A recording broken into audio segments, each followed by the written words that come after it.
পৃথিবীর কেউ বলতে পারে না যে আমার এই কিতাবটা পড়বা তোমার ঈমান বাড়বে, কিন্তু আমার আল্লাহ বলতেছেন, ও দুনিয়ার মানুষ, পৃথিবীর এমন কোন কিতাব নাই, বই নাই, যেই বইটা পড়লে প্রত্যেকটা হরফে হরফে তোমাকে নেকি দেওয়া হবে। 2 নাম্বার, ওই কিতাবটা পড়লে তোমার ঈমান বৃদ্ধি পাবে। এইরকম পৃথিবীর কেউ ঘোষণা দেয়নি, এখনো দিতে পারবে না, কিয়ামত পর্যন্ত দিতে পারবে না। কথা বলেন ঠিক কিনা? কিন্তু আমি আল্লাহ ঘোষণা দিয়েছি, আমার এই কিতাব তুমি পড়বা, পড়ার সঙ্গে সঙ্গে প্রত্যেকটি আয়াতের প্রত্যেকটি হরফে আমি তোমার 10 নেকি করে তোমার আমলনামা আমি দিয়ে দিব। সুবহানাল্লাহ বলেন। আবার রমজানে যদি কেউ পড়ে এটা আরো 70 গুণ বাড়িয়ে যায়। সুবহানাল্লাহ বলেন। সেজন্য রমজান মাস আসতেছে, আপনারা নামাজ পড়িয়েন না বেশি বেশি। কথা বলেন ঠিক কিনা? ঠিক, বেশি বেশি নামাজ পড়ার দরকার আছে রমজানে। পড়ে কি করবেন? সারাদিন কাজকর্ম করে ইফতারটা করে ভাত খেয়ে শুয়ে যান, ভালো হবে না?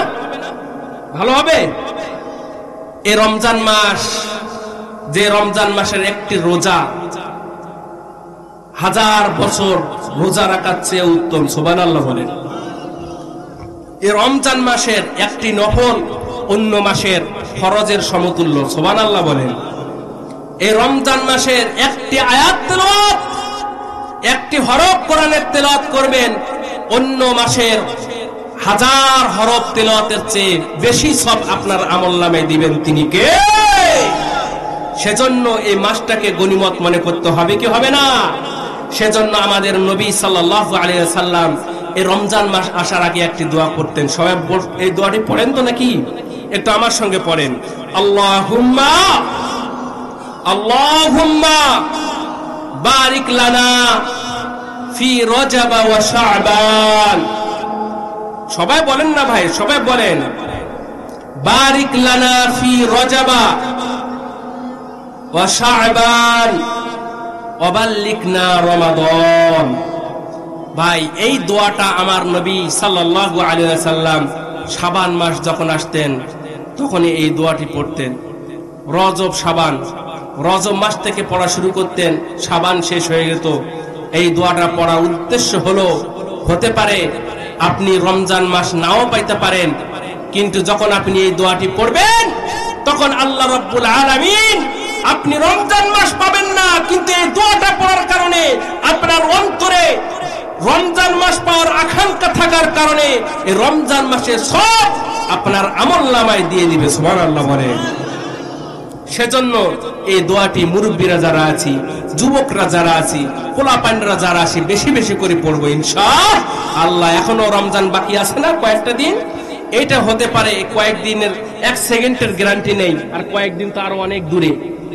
এই কয়েকদিন আগে আমরা মরে যেতে পারি না, আজকে মরে যেতে পারি না, তাহলে আমরা দোয়াটা বেশি বেশি করে পাঠ করবো ইনশাআল্লাহ। যে কথাটি বলছিলাম আপনাদেরকে, আল্লাহ রাব্বুল আলামিন 2 নম্বর গুণের কথা বলেছেন, যে যখন কোরআন তেলাওয়াত করা হবে, কোরআন তেলাওয়াত করলে আমি বান্দাদের ঈমানের পরিমাণ বাড়িয়ে দেই। কারণ পৃথিবীর কোন গ্রন্থে বলে নাই যে একটি কিতাবের মধ্যে সে লিখেছে আর একটি হরফ পড়বে 10 নেকি দেওয়া হবে, আর ওই কিতাব তেলাওয়াত করলে, পড়লে, বুঝলে তার ঈমানের পাওয়ার বাড়বে। পৃথিবীর কেউ বলতে পারবে না। কিন্তু বান্দা, আমি আল্লাহ তোমাদেরকে আমি ঘোষণা দিলাম, রে আমার বান্দা, তোমরা যদি আমার এই কিতাব পাঠ করো, রমজান আসতেছে, বেশি বেশি করে পাঠ করো আমার কিতাব, একটি হরফের বিনিময়ে আমি 1000 নেকি তোমার আমলনামায় দিব। 2 নম্বর হলো, কোরআন পাঠ করার কারণে তোমার ঈমানের পাওয়ার আমি আল্লাহ বাড়িয়ে দিতে থাকবো। সুবহানাল্লাহ বলেন। সেজন্য সম্মানিত হাজিরিন, কোরআনটাকে আমরা বেশি বেশি করে পাঠ করার চেষ্টা করব। 2 নম্বর গুণ চলে গেল। 3 নম্বর গুণ হলো, ওই মুমিন বান্দার 3 নম্বর গুণ হবে, ওই মুমিন বান্দা সর্বদা সর্বক্ষণ আমি আল্লাহর উপর সে ভরসা করবে। সুবহানাল্লাহ বলেন। আমাদের সমাজে দেখা যায়, বিপদে যখন আমরা পড়ে যাই রে মুসলমান, শরণাপন্ন হই মানুষদের, তখন আমরা শরণাপন্ন হই আত্মীয় স্বজনদের, তখন আমরা শরণাপন্ন হই বড় বড় ব্যক্তিদের, তখন আমরা শরণাপন্ন হই বড় বড় লিডারদের। কিন্তু আমার আল্লাহ বলে, ও দুনিয়ার মানুষ, তুমি তখন বিপদে পড়বা, তুমি দুনিয়ার কারো প্রতি ভরসা করিও না, আমি আল্লাহর প্রতি ভরসা করে দেখো না একবার। তুমি তো তোমার বড় ভাইয়ের প্রতি ভরসা করেছো, তোমার মায়ের প্রতি ভরসা করেছো, তোমার বাবার প্রতি ভরসা করেছো, তোমার গ্রামের লিডারের প্রতি ভরসা করেছো, বড় বড় নেতাদের প্রতি ভরসা করেছো। কিন্তু তুমি বান্দা, আমি আল্লাহর উপর একবার ভরসা করে দেখো না, বিপদে যখন পড়ে যাবা, দেখো আমি আল্লাহ তোমাকে কিভাবে রক্ষা করি। আল্লাহু আকবার। সেজন্য বিপদে পড়লে ভরসা করতে হবে একমাত্র কার? তিন নাম কি? সেজন্য আল্লাহ রাব্বুল আলামিনের উপর ভরসা করতে হবে। আল্লাহ বলেন, ওয়া আলা রাব্বিহিম ইয়াতাওয়াক্কালুন। আল্লাহ রাব্বুল আলামিন বলেন, ও দুনিয়ার মানুষ, তোমরা আমার উপর ভরসা নাও করতে পারো, কিন্তু যারা প্রকৃত মুমিন তারা আমার উপর ভরসা করতে কখনো ভুল করে না, কখনো চিন্তা করে না, কখনো টেনশন করে না। তো ওই ব্যক্তির যখন কোনো বিপদ চলে আসে, কোনো পেরেশানির মধ্যে পড়ে যায়, ওই ব্যক্তি আর সাধারণ কোনো ব্যক্তির মধ্যে তুমি পার্থক্য দেখতে পাবা। যে ব্যক্তি প্রকৃত মুমিন, যত বড় বিপদ দুঃখ না, ওই ব্যক্তি হঠাৎ করে মুস্কি মুস্কি হাসতে থাকে। আর যে ব্যক্তি আমার উপর ভরসা করে না, সে পেরেশানির মধ্যে থেকে হার্ট অ্যাটাক করে। কথা বলেন ঠিক কিনা? হার্ট অ্যাটাক করে না? আজকে সমাজের বুকে হার্ট অ্যাটাক কম না বেশি? বেশি। কারণ কি? কারণ হলো একটাই, সে বিপদে পড়ে, বিপদটার সলিউশন পাইতে চায় মানুষের কাছে। কথা বলেন ঠিক কিনা? কিন্তু সর্বপ্রথম আল্লাহ রাব্বুল আলামিন বলতেছেন, তুমি বিপদে পড়বা, আমি আল্লাহর উপর ভরসা করবা, 2 রাকাত তুমি সালাতুল হাজাত নামাজ পড়বা, দোয়া করবা, আমার কাছে কান্নাকাটি করবা, তোমার ফয়সালা আমি সে আসমান থেকে করে দিব। সুবহানাল্লাহ বলেন। আমরা কি করি? আমরা কি করি? করি না। আমরা ভরসা করি, এই বিপদে পড়ে গেলাম, টেনশন, ওইটা কি হবে, এই কেস কারবারে রায় না হলে কি হবে, অমুকে কি হয়েছে, আজকে আমার ছেলেকে ধরে নিয়ে গেছে, জেলে নিয়ে আছে, ফাঁসি হবে, অমুক হবে, তমুক হবে, টাকা পয়সা নাই, মেহমান আসবে, খাওয়া দাওয়ার ব্যবস্থা করতে হবে, আমার ছেলেটা বড় বিপদ হয়ে গিয়েছে, অ্যাক্সিডেন্ট করে বেডের মধ্যে পড়ে আছে। সব কিছুর ফয়সালা হয় কোথা থেকে? কথা বলেন, কোথা থেকে? সে আসমান থেকে ফয়সালা হয়। সে আসমানকে আপনি ঠিক না রেখে, সে আল্লাহকে ঠিক না রেখে মানুষকে ঠিক রাখলে কি হবে? কোন জড় বস্তুকে ঠিক রাখলে হবে? কোন প্রাণীকে ঠিক রাখলে হবে? কিন্তু ফয়সালা হয় যেখান থেকে, সেখানে আপনাকে ঠিক রাখতে হবে, কি হবে না? সেজন্য আল্লাহ রাব্বুল আলামিন বলে দিয়েছেন, ভালো করে শুনে রাখেন, তাফসীরটা কি সূরাতুল আনফালের 2 নম্বর আয়াতটা আপনারা একটু ভালো করে গবেষণা করবেন। আমি বক্তা বলে গেলাম, একটু মিল আছে কি নাই বক্তার সঙ্গে, বক্তার কথার সঙ্গে একটু মিলাই নিয়েন। ওয়া আলা রাব্বিহিম ইয়াতাওয়াক্কালুন। 3 নম্বর গুণ হবে, ওই ব্যক্তি আল্লাহ রাব্বুল আলামিনের প্রতি ভরসা করে। আল্লাহ রাব্বুল আলামিনের প্রতি ভরসা করে সে বসে থাকে না, আল্লাহ রাব্বুল আলামিনের উপর ভরসা করে সে 2 রাকাত নামাজ পড়ে, আল্লাহর কাছে কান্নাকাটি করে। সে আল্লাহ রাব্বুল আলামিন সে আসমান থেকে তার ওইটা ফয়সালা করে দেয়, কিন্তু মাধ্যম হয় কোনো না কোনো ব্যক্তি। কথা বলেন ঠিক কিনা? কিন্তু আমরা সেটা করি না। আল্লাহ রাব্বুল আলামিন বলতেছেন, মুমিন প্রকৃত যে ব্যক্তি হবে, 4 নম্বর গুণ হবে, ওই ব্যক্তি আল্লাযীনা ইউকিমুনাস সালাত। ওই 4 নম্বর ব্যক্তিটা হবে ঈমানদার। ওই ঈমানদারের 4 নম্বর গুণ হবে, ওই ব্যক্তি 5 ওয়াক্ত নামাজ জামাতের সঙ্গে পড়বে। সুবহানাল্লাহ বলেন। আমরা মুমিন দাবি করি, কিন্তু নামাজকে ছেড়ে দেই। কথা বলেন ঠিক কিনা? মুমিন দাবি করি, কিন্তু কি নামাজ ছেড়ে দেই। যাই না, এরকম লোক আছে না নাই? মুমিন যে ব্যক্তি হবে, সে ব্যক্তি কখনো নামাজ ছাড়তে পারে? নামাজ ছাড়তে পারে? নামাজ ছাড়তে পারে না। মুমিন যে ব্যক্তি হবে, আজান শুনলে সে আর ঘুমায় থাকতে পারে না, তাকে কনকনা শীত তাকে ঠেকায় রাখতে পারে না, কম্বলের নিচের গরমও তাকে ঠেকায় রাখতে পারে না। কথা বলেন ঠিক কিনা? যখন সে আওয়াজ শুনে কোরআনে আযানের আওয়াজ যখন তার কানের মধ্যে আসে, অটোমেটিক সে নামাজের জন্য প্রস্তুতি গ্রহণ করে ফেলে। সুবহানাল্লাহ বলেন। সেজন্য আল্লাহ রাব্বুল আলামিন বলেছেন, আল্লাযীনা ইউকিমুনাস সালাত, মুমিনের 4 নাম্বার গুণ হবে, মুমিন 5 ওয়াক্ত নামাজ পড়বে, সালাত কায়েম করবে, নিজেও পড়বে, অন্যকেও পড়ার জন্য বলবে। সুবহানাল্লাহ বলেন। আমরা অনেকে পড়ি, কিন্তু আমার পরিবারকে পড়ার জন্য কি বলি? বলেন, বলি নাকি? বলি না। আল্লাহ রাব্বুল আলামিন বলা হয়েছে যে তোমরা নিজেরা আমল করো এবং অন্যকে আমল করার জন্য, নামাজ পড়ার জন্য তাগিদ করো। সেজন্য হাদিস শরীফের মধ্যে আছে, কু আনফুসাকুম ওয়া আহলিকুম নার, তুমি নিজে বাঁচো এবং তোমার পরিবার পরিজনকে তুমি জাহান্নাম থেকে বাঁচাও। সুবহানাল্লাহ বলেন। একা একা জান্নাত যেতে পারবেন? একা একা জান্নাত যাওয়া যাবে? আপনার সব শাখা পোশাককে নিয়ে যেতে হবে। কথা বলেন ঠিক কিনা? আর যারা কিপটা মার্কা লোক, তারা মনে করবে না আমি গেলেই বাঁচি, আমি গেলেই কি বাঁচলাম। ওরে একটা নামাজ পড়ার কথা বললে যদি সে জান্নাতে যায়, কারণ সে তো আমার শত্রু। কথা বলেন ঠিক কিনা? এরকম বলি কি বলি না? সেরকম করা যাবে না। আপনি নিজে নামাজ পড়বেন, আপনার পরিবার পরিজন আত্মীয় স্বজন সবাইকে নামাজ পড়ার জন্য বলবেন, আপনার সন্তান সন্ততি সবাইকে নামাজ পড়ার জন্য তাগিদ দিবেন। কথা বলেন ঠিক কিনা? সেজন্য আল্লাহ রাব্বুল আলামিন 4 নম্বর গুণের কথা বলতেছেন, আল্লাযীনা ইউকিমুনাস সালাতা ওয়া মিম্মা রাযাকনাহুম ইউনফিকুন। 4 নম্বর গুণ হবে ওই ব্যক্তির নামাজ প্রতিষ্ঠিত করবে, নিজে নামাজ পড়বে, অন্যকে নামাজ পড়ার জন্য বলবে। নামাজ পড়বে সে, অন্যকে নামাজ পড়ার জন্য তাকিদ দিবে, নিজে নামাজ পড়বে, অন্যকে নামাজ পড়াবে। 4 নম্বর গুণ হবে মুমিন হলো নামাজ পাবন্দি বলা মুমিন। কথা বলেন ঠিক কিনা? 5 নম্বর গুণ হবে মুমিনের, ভালো করে কান খাড়া করে দিয়ে শোনেন। 5 নম্বর মুমিনের গুণ হবে ওই ব্যক্তির, 5 নম্বর মুমিনের গুণ হবে আল্লাহ রাব্বুল আলামিন তাকে যে সম্পদ দিয়েছেন, যে টাকা পয়সা দিয়েছেন, সে টাকা পয়সার 1% ওই ব্যক্তিটা আল্লাহর রাস্তায় দান করে দিবে। সুবহানাল্লাহ বলেন। এটাও মুমিনের গুণ। এটাও কি মুমিনের গুণ? আমরা অনেকে মানতে চাই না, আমার টাকা পয়সা আমি কোন মানুষকে দিব না। ভাই, আজ সমাজের বুকে যদি আমাদের শরীয়তটা পরিপূর্ণভাবে কায়েম থাকতো, তাহলে আপনাকে যাকাত দেওয়া বাধ্য হয়। কথা বলেন ঠিক কিনা? যাকাত দিতে লাগতো। আল্লাহ রাব্বুল আলামিন বলতেছেন যে তোমাকে যে সম্পদ দেওয়া হয়েছে, সে সম্পদ থেকে 1% তোমাকে অবশ্যই আল্লাহর রাস্তায় দান করে দিতে হবে। সুবহানাল্লাহ বলবেন না? এই গুণটা অর্জন করা দরকার আছে না নাই? কথা বলেন, দরকার আছে না নাই? আছে।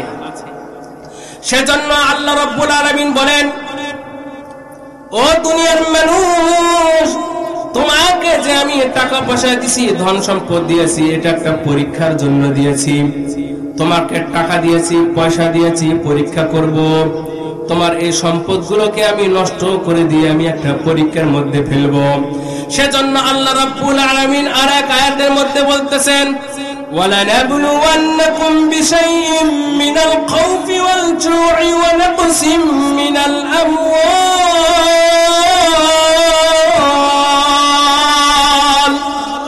وَالْأَنفُسِ وَالثَّمَرَاتِ وَبَشِّرِ الصَّابِرِينَ।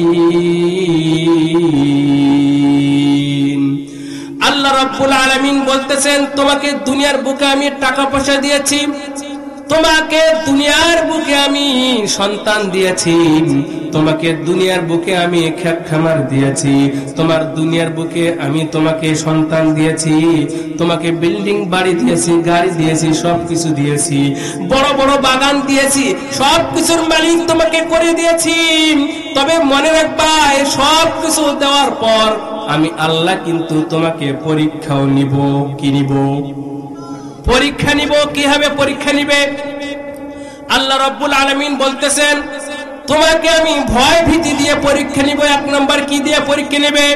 ওয়ালানাবুলুওয়ান্নাকুম বিশাইইম মিনাল খাউফ আল্লাহ রাব্বুল আলামিন বলতেছে প্রথম নাম্বার তোমাকে আমি ভয় দ্বারা পরীক্ষা নিব, ভয় দ্বারা পরীক্ষা নিব, তোমাকে আমি অনেক বিপদ দিব, শত্রুতার ভয় দিব, আসমানের ভয় দিব, জমিনের ভয় দিব, সবকিছু তোমাকে গ্রাস করবে। তুমি বান্দা এই ভয়টাকে কাটিয়ে আমি আল্লাহর মুখী হয়ে যাও, তাহলে কিন্তু তুমি সাকসেস হয়ে যাবা। সুবহানাল্লাহ বলেন। ওয়াল জু', দুই নাম্বার তোমাকে আমি খিদা দিব। তোমার পাশের বাড়ির মানুষ লাখ লাখ টাকা ইনকাম করে, লাখ লাখ টাকা খরচ করে, গাড়ি কেনে, বাড়ি কেনে, আর তুমি তোমার গাড়ি নাই, বাড়ি নাই, অথচ তোমার পাশের বাড়ির মানুষ এত হাই হাই কারবার, কিন্তু তোমার কিছুই থাকবে না। তুমি চাটাইয়ের মধ্যে ঘুমাবা, ভ্যান চালাবা, মানুষের বাড়িতে কাজ করে খাবা, এত কিছু করবা। আমি আল্লাহ, এটা আমার আসমান থেকে তোমাকে পরীক্ষা করা হচ্ছে। তো একজন কাকে দিলাম ধন সম্পদ, তোমাকে দিলাম না, মানে আমি আল্লাহ তোমার মনটাকে দেখতেছে। তুমি না পাওয়ার পরও আমি আল্লাহর শুকরিয়া আদায় করো কি করো না? সুবহানাল্লাহ বলেন। সেজন্য আল্লাহ রাব্বুল আলামিন বলতেছে তোমাকে অভাব দিব, ক্ষুধা দিব, ক্ষুধার কারণে তুমি কাতরাতে থাকবা, ক্ষুধার কারণে তুমি অস্থির হয়ে যাবা। তোমার সন্তান কি খাবে, সকালে খেলো, দুপুরে খেলো, রাত্রে চিন্তা হয় কি হয় না? রাতে চিন্তা হয়, রাতে কি খাবে আমার সন্তান, বিবিরা, সব চিন্তা হয়। কিন্তু বান্দা তোমার কাছে টাকা নাই, পয়সা নাই, কালকের বাজারটা কি হয়ে করবা সেটাও টাকা থাকে না। এটাও আমি আল্লাহ আসমান থেকে তোমাকে পরীক্ষা নেই। সুবহানাল্লাহ বলেন। তিন নাম্বার পরীক্ষা নেই ওয়ানাকসিম মিনাল আমওয়াল। কেউ কেউ অনেক টাকা লাগিয়ে ব্যবসা শুরু করেছে, লাখ লাখ টাকা একটা দোকানের মধ্যে লাগিয়ে দিয়েছে, দোকানে কোটি কোটি টাকা সে ইনভেস্ট করেছে। কেউ আবার মাঠের মধ্যে অনেক বেশি ফসল লাগিয়ে ফেলেছে, মাঠকে মাঠ ফসল ফলাদি সে ফেলিয়েছে। কিন্তু আমি আল্লাহ রাব্বুল আলামিন আসমান থেকে তাকে পরীক্ষা নেওয়ার জন্য, তাকে পরীক্ষা করার জন্য তার সম্পদে আমি ঘাটতি ফেলিয়ে দেই। ব্যবসা করে ব্যবসার মধ্যে লস করে দেই, হয় কি হয় না? ব্যবসা যারা করে খালি লাভে করে নাকি? কথা বলেন, শুধু লাভে করে? লস আছে না নাই? যারা ধান আবাদ করে, শস্য আবাদ করে, ফল ফলাদি, যারা মাঠকে মাছ ফসল আবাদ করে, ওই ফসলও শিলা বৃষ্টি হয়ে নষ্ট হয় কি হয় না? এইরকম আমি তোমার সম্পদটাকে নষ্ট করে দেই, দিয়ে আমি আল্লাহ আসমান থেকে পরীক্ষা করব রে বান্দা। আসমান থেকে আমি পরীক্ষা করব। এত কিছু ক্ষতি হওয়ার পরও বান্দা তুমি আমি আল্লাহকে ডাকো কি ডাকো না?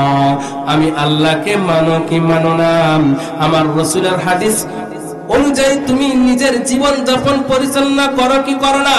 সব কিছু আমি আসমান থেকে তোমাকে পরীক্ষা করি। সুবহানাল্লাহ বলেন। সেজন্য সম্মানিত হাজিরিন, তিন নাম্বার তোমাকে পরীক্ষা করবে ওয়ানাকসিম মিনাল আমওয়াল। চার নাম্বার পরীক্ষা করবে ওয়াল আনফুসি ওয়াত তামারাত। আল্লাহ রাব্বুল আলামিন বলতেছেন চার নাম্বার পরীক্ষা হলো তোমার সন্তান।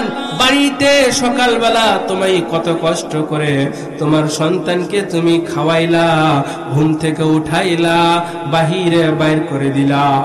এরকম মা আছে না নাই? মা সকালবেলা তার প্রথম টেনশন হলো সন্তানকে কিভাবে খাওয়া দাওয়া করাবে।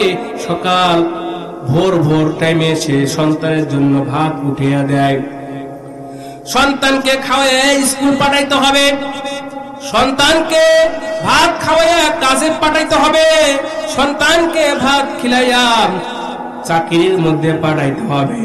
পৃথিবীর কেউ চিন্তা না করলে দুনিয়াতে চিন্তা করার একজন আছে, তিনি কে? মা চিন্তা করে কি করে না? চিন্তা করে। পৃথিবীর কারো চিন্তা হয় না, কিন্তু মায়ের টেনশন।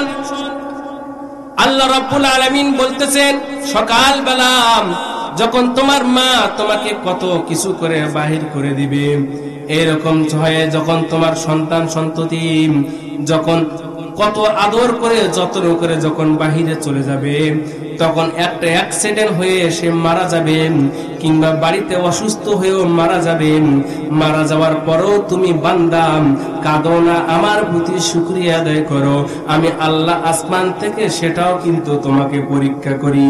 সুবহানাল্লাহ বলেন।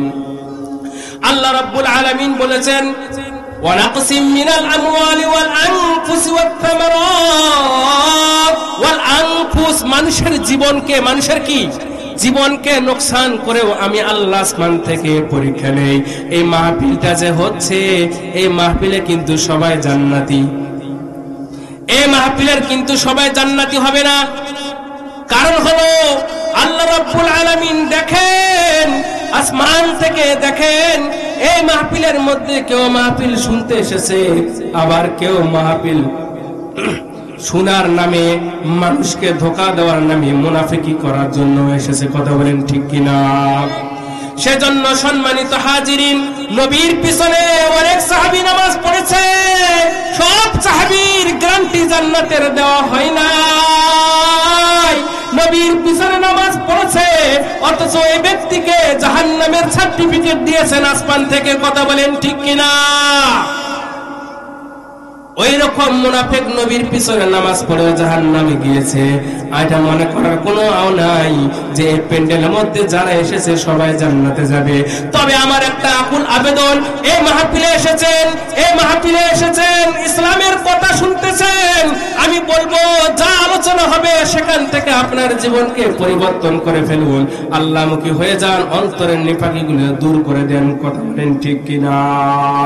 এখানে ওয়াজ করতে এসেছি সম্মানিত হাজিরিন, আপনাদেরকে দুই একটা কথা শোনাবো আপনার আমার হেদায়েতের জন্য। কথা বলেন ঠিক কিনা? না এখানে মমতাজ যদি আসতো, মমতাজ এসে যখন ডিস্কো ডিস্কো করে, তখন বুড়াকন সুরাকন সবাই তাল উঠে যায় কি যায় না? কথা বলেন যায় কি যায় না? বুকটা ফাইটা যায় যখন একটা টান দেয়, বুকটা ফাইটা যায় কয়া, তখন পোলা পাইনরা সহ নাচা শুরু করে দেয়। কথা বলেন ঠিক কিনা? এখানে মমতাজ আসলে মানুষের জায়গা দেওয়া যাইত না।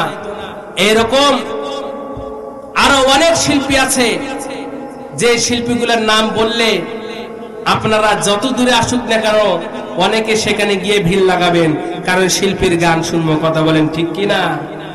অথচ এ মাহফিল হচ্ছে, কোরআনের কথা শোনা হচ্ছে, কোরআনের আলোচনা শোনা হচ্ছে। যখন কিয়ামতের মাঠে একটা মেসেজ দিয়ে কান খাড়া করে দিয়ে শুনেন, কিয়ামতের মাঠে একটি বিচার কার্যক্রম শুরু হবে, ওই বিচারের সভাপতিত্ব করবেন কে? আর ওই বিচারের প্রধান মেহমান থাকবেন তিনি কে? আমাদের রাসূল সাল্লাল্লাহু আলাইহি ওয়াসাল্লাম।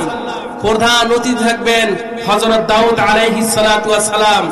যখন কোরআন কারীমকে কিয়ামতের মাঠে যখন পড়ানোর জন্য বলা হবে যে মুহাম্মদ আপনি পড়ুন, মুহাম্মদ সাল্লাল্লাহু আলাইহি ওয়াসাল্লাম সূরাতুল ইয়াসিন বলে একটা টান দিবে, মানুষের কলিজা ছিঁড়ে পড়ে যাবে। সুবহানাল্লাহ বলেন। তারপর আল্লাহ রাব্বুল আলামিন নিজে তখন এই কোরআন, যে কোরআনকে আমাদের উপর নাজিল করেছেন, এই কোরআনের নিজে তিনি ওই দিন পাঠ করবেন। কত সুন্দর পরিবেশ হবে না? কথা বলে সুন্দর পরিবেশ হবে না? ওই দিনের কি যে মিটিংটা হবে, যে মাহফিলটা হবে, ওই দিনে যে জশমাটা হবে, এটা কি গান বাজনা? আজকে এই কোরআন মাহফিলের এখানে আলোচনা, এখানে কি গান বাজনার আলোচনা হচ্ছে? কোরআন থেকে তেলাওয়াত হয়েছে কি হয় নাই? রাসূলের হাদিস তেলাওয়াত হয়েছে কি হয় নাই? আল্লাহ রাসূলের কথাবার্তা হচ্ছে কি হচ্ছে না? ওই দিনও কোরআন থেকে তেলাওয়াত হবে, ওই দিনের মজলিসটা হবে কোরআনের মজলিস। সুতরাং ওই দিনের মজলিস যেহেতু কোরআনের মজলিস হবে, আজকের মজলিসও কোরআনের মজলিস, মজলিস মজলিস মিল আছে। সুতরাং আমাদের মজলিসটাই যারা থাকবে তারাই একদম গ্যারান্টি জান্নাতে যাবে। কথা বলেন ঠিক কিনা? মিল না থাকলে হয়? কেউ কেউ বলে কলবে কলবে মিল না হলে কি একগুলো কথা গান বাজনা কয়, অথচ এই গান বাজনা গুলা কোন অর্থ নাই, কিচ্ছু নেই। সেজন্য মিল রাখতে হবে আল্লাহ আল্লাহ রসুলের সাথে। কথা বলেন ঠিক কিনা? সম্মানিত হাজিরিন, সেজন্য আমি বলবো এই মাহফিলটা কোন গান বাজনার স্টেজ সাজানো হয় নাই। কিয়ামতের মাঠে যে মাজলিস হবে সেই মাজলিসের সঙ্গে মিল আছেন। সুতরাং আপনারা টেনশন মুক্ত ছাড়া এই মাজলিসে বসেন। আল্লাহ রাব্বুল আলামিন আজকের এই মাজলিসটা আমার অন্তরের কথা বিশ্বাস কইরা নেন। আমার অন্তরের কথা আপনারা একটু বিশ্বাস করেন, এই মাজলিসটা আল্লাহ রাব্বুল আলামিন কবুল করে নেবেন। আজকে কত ঝড় ঝাপটা হয়েছে, তারপরও আপনারা এই মজলিসে আসছেন। আমার মনে হয় এই মজলিসটা সবাই আসতে তো পারে নাই, আল্লাহর ভয় রাসূলের মুহাব্বত যাদের অন্তর আছে তারাই আসতে পারবে। কথা বলেন ঠিক কিনা? সেজন্য সম্মানিত হাজিরিন, আপনারা আসছেন, ধৈর্য সহকারে শুনবেন তো আলোচনা। আমার পরেও প্রধান বক্তা আছে, উনিও সুন্দর আলোচনা করে আপনাদের সুন্দর সুন্দর কথা শোনাবে। বিশ্বাস করুন, আজকে আপনাদের মাধ্যমে এই কোরআনের মাজলিসটা, এই কোরআনের মাহফিলটা সফল হবে। আর আপনারা চান যদি আপনারা এই মাহফিলটাকে ভণ্ড করে দিতে পারেন। কথা বলেন ঠিক কিনা? শ্রোতা না থাকলে কি ওয়াজ হবে? শ্রোতা নাই শুধু ওয়াজ হয় হবে না, শুধু শ্রোতাও থাকতে হবে, বক্তাও থাকতে হবে। বক্তা না থাকলে যেমন স্টেজে আলোচনা হবে না, নিচে শ্রোতাও না থাকলে তেমনি বক্তার মুখ দিয়ে কথাও বেরাবে না। কথা বলেন ঠিক কিনা? সেজন্য সম্মানিত হাজিরিন সবাইকে লাগবে। সুতরাং এখনো যারা বাহিরে আছো, কোরআনের আলোচনা তোমার কানের মধ্যে যদি চাই, তুমি অতি দ্রুত কোরআনের মজলিসে জান্নাতের বাগানের মধ্যে চলে আসো। হতে পারে আজকের এই মানুষগুলোর নামগুলো আল্লাহ কাল কিয়ামতের মাঠে ডেকে ডেকে আমার মনে হয় কাল জান্নাতের মধ্যে সবাইকে পৌঁছে দিবে। কথা বলেন ঠিক কিনা? সেজন্য সম্মানিত হাজিরিন, যে আলোচনা গিয়েছিলাম, আলোচনা হলো আল্লাহ রাব্বুল আলামিন মানুষের জান দ্বারাও পরীক্ষা নিবে। কি হবে? একজন সন্তান বাড়ি থেকে মা বাবাকে বিদায় দিয়ে সে কাজে চলে গিয়েছে, কিছুক্ষণ পরে ফোন আসে, বলে যে আপনার ছেলে অমুক নাকি। হ্যাঁ, আমার ছেলে তো অমুক। ওই ছেলে আপনার রোড অ্যাক্সিডেন্ট করে মারা গিয়েছে। এটা একটা পরীক্ষা আল্লাহর পক্ষ থেকে। কি পরীক্ষা না? কথা বলেন। এটা আল্লাহর পক্ষ থেকে একটি পরীক্ষা। ওই পরীক্ষার সময় আপনাকে ধৈর্য ধারণ করতে হবে। আর একটা পরীক্ষা আল্লাহ রাব্বুল আলামিন করেন, সেই পরীক্ষাটা হলো আপনি এই যে এখন মৌসুম আসছে, ফল ফলাদির মৌসুম, এই মৌসুমের মধ্যে দেখেন গাছের মধ্যে কত ফুল হয়েছে। এই ফুলগুলা থেকে আবার ছোট ছোট ছোট ছোট করে গুটি গুটি গুটি গুটি করে কলিবার হয়ে সুন্দর সুন্দর করে ধীরে ধীরে বড় হয়ে ফল ফলাদি হবে। কি হবে না? আম হবে, লিচু হবে, কাঁঠাল হবে, কত ধরনের ফল ফলাদি আছে। আল্লাহ রাব্বুল আলামিন বলেন, তুমি আশা করতেছো তুমি বাগানের সব ফল তুমি কত মজার করে খাবা, বিক্রি করবা, কত কিছু করবা, মুনাফা লাভ করবা। আমি আল্লাহ শুধু আসমান থেকে পরিকল্পনা করে এক ঝড়ের মধ্যে তোমার সব আম আমি ফেলাই দিলাম। এরকম হয় কি হয় না? হয়। বাস্তব মিল আছে। আল্লাহ রাব্বুল আলামিন বলতেছেন, তুমি আশা করেছো ফল খাওয়া, বিক্রি করা, কত কিছু আশা, কত আকাঙ্ক্ষা তোমার, এই টাকা দিয়ে কত কিছু করবা, বিজনেস করবা, কত কিছু তোমার মনের মধ্যে তুমি আট করে রাখছো। কিন্তু আমি আল্লাহ তো আসমান থেকে তোমাকে আমি পরীক্ষা করার জন্য 1 ঘন্টার ঝড়ে তোমার সব ফলগুলো আমি বাগানের গাছ থেকে ঝরাই দিছি। এরকম হয় না? হয় হয় না ভাই? হয়। আল্লাহ রাব্বুল আলামিন বলতেছেন এটা একটা পরীক্ষা। এই পরীক্ষার মধ্যেও তোমাকে ধৈর্য ধারণ করতে হবে। তুমি যদি বান্দা ধৈর্য ধারণ করো, বিশ্বাস করো, আমি আল্লাহ বলতেছি তুমি এই ধৈর্য ধারণ করবা, আর আমি আল্লাহ আসমান থেকে তোমাকে জান্নাতের সুসংবাদ দিয়ে দিলাম। সুবহানাল্লাহ বলেন। ওয়াবাশশিরিস সাবিরিন,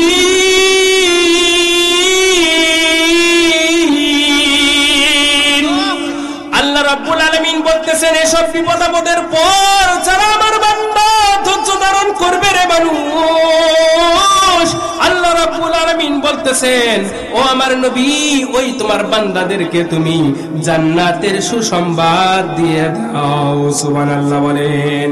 সেজন্য বিপদ আপদ হলে ধৈর্য ধারণ করব। তিনি কে? আল্লাহর উপর ধৈর্য ধারণ করব। আল্লাহকে রাজি খুশি করে যদি আমরা দুনিয়া থেকে যেতে পারি, তাহলে তো আমাদের ফল ভালো হবে। কথা বলেন ঠিক কিনা? আমরা অনেক সময় অনেক মানুষকে রাজি খুশি করাই, কিন্তু আমার আল্লাহকে রাজি খুশি করাইতে চাই না। দুনিয়াতে সাময়িক একটু লাভের জন্য মানুষের পিছে কত তেল মারতে মারতে তেল শেষ, সামান্য একটু লাভের জন্য। কিন্তু আমার আল্লাহকে একটু রাজি খুশি করালে যে একটা এ সময় শুরু হবে, শেষ হবে না। খালিদিনা ফিহা, চিরকাল চিরস্থায়ী আপনাকে যেখানে থাকতে হবে, সেই জায়গার জন্য আমরা তেল মারতে পারি না, আল্লাহর কাছে কাকুতি মিনতি করতে পারি না, দোয়া করতে পারি না। কথা বলেন ঠিক কিনা? সেজন্য সম্মানিত হাজিরিন, আল্লাহর জন্য আমরা সবকিছু করতে রাজি আছি তো? কথা বলেন সবাই, আমরা রাজি আছি তো? আল্লাহ রাব্বুল আলামিন বলতেছেন, যদি তুমি রাজি থাকো তাহলে বিশ্বাস করো আমি আল্লাহ তোমার জন্য আমি জান্নাতের সুসংবাদ আসমান থেকে নবীর মাধ্যমে তোমাদেরকে দিয়ে দিলাম। সুবহানাল্লাহ বলেন। সেজন্য সম্মানিত হাজিরিন, আল্লাহ রাব্বুল আলামিন মানুষকে ছাড় দেন, ছেড়ে দেন না। আপনি আল্লাহ রাব্বুল আলামিন আপনাকে নামাজ পড়তেছেন, কিন্তু আপনার কোনো কিছু উপকার হচ্ছে, আবার কেউ নামাজ পড়ে না, তারও কোনো কিছু উপকার হচ্ছে। অর্থাৎ যে নামাজ পড়ে তারও উপকার হয়, যে নামাজ পড়ে না তারও কিন্তু কি হয়, কিছু কাজ হয়, উপকার হয়। আল্লাহ রাব্বুল আলামিন আসমান থেকে মানুষদেরকে দেখে, যার নামাজ পড়ে যে কাজগুলো হয়, যে নামাজ পড়ে না তার একই কাজ হয়। যে নামাজ পড়ে সেও খায়, যে নামাজ পড়ে না সেও খায়। আল্লাহ রাব্বুল আলামিন বলেন, এটাও তোমাদের জন্য একটা পরীক্ষা। কি রকম পরীক্ষা? আমি দেখি তুমি নামাজ পড়ো, আমি আল্লাহর প্রতি তুমি খুশি থাকো কি থাকো না। আর ওই ব্যক্তি নামাজ না পড়েও সে আমার রিজিক ভক্ষণ করতেছে, ওই ব্যক্তির দিকে তুমি ঈর্ষা করে তাকাও কি তাকাও না। সে নামাজ না পড়েও সবকিছু পায়, আর আমি এত কষ্ট করে নামাজ পড়ি, তারপরও কিন্তু আমার কোনো লাভ হয় না। তোমার মনে এরকম চিন্তা ধারণা আছে কি আসে না? আমি এটা আল্লাহ আসমান থেকে তোমাকে পরীক্ষা করি। সেজন্য আমরা অনেকে দেখি ভাই নামাজ পড়ে না, কিচ্ছু করে না, সুদ খায়, ঘুষ খায়, চাঁদাবাজি করে, টেন্ডারবাজি করে, সবকিছু করে, কিন্তু সে তো দেখছে আমার চেয়ে ভালো আছে। কথা বলেন ঠিক কিনা?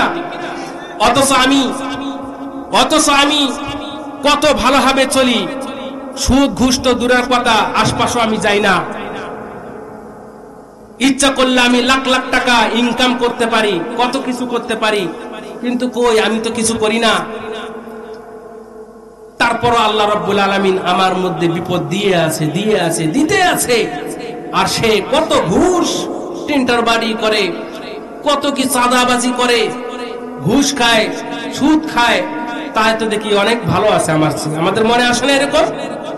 আল্লাহ রাব্বুল আলামিন বলতেছেন, বান্দা এটা কখনোই তুমি মনে করো না, ওই ব্যক্তিকে আমি ছাড় দিয়েছি। আর যখন আমি আল্লাহ ধরবো, এমন ধরবো যেভাবে নমরুদকে ধরেছি, ছাড় দিয়েছি। আর যখন ধরেছি তখন ওই নমরুদকে কিন্তু জুতা পিটা করে দুনিয়া থেকে বিদায় করেছি। কথা বলেন ঠিক কিনা? ফেরাউনকেও ছাড় দিয়েছি, আর যখন ধরেছি এমন ধরেছি নীল নদের মধ্যে চুবাইয়া মেরেছি। কথা বলেন ঠিক কিনা? এমনি ভাবে আবু জেহেল, উতবা, সাইবাকেও আমি ছাড় দিয়েছিলাম, আবু লাহাবকেও ছাড় দিয়েছিলাম, আবু জেহেলকেও ছাড় দিয়েছিলাম, কিন্তু যখন ধরেছি এমন ধরেছি, বদরের যুদ্ধে আমার নবী 313 জনকে নিয়ে হাজার মুশরিক কাফেরদের বিরুদ্ধে যুদ্ধ করে আমার নবীর সাহাবী 2 জন ছোট মানুষ, ছোট নাবালক বাচ্চা গিয়ে আবু জেহেলের গর্দান কেটে দিয়েছে। কথা বলেন ঠিক কিনা? সুতরাং আমি ছাড় দেই, আর যখন ধরি তখন দুনিয়া থেকে লাঞ্ছিত করে বিতাড়িত করি। কথা বলেন ঠিক কিনা?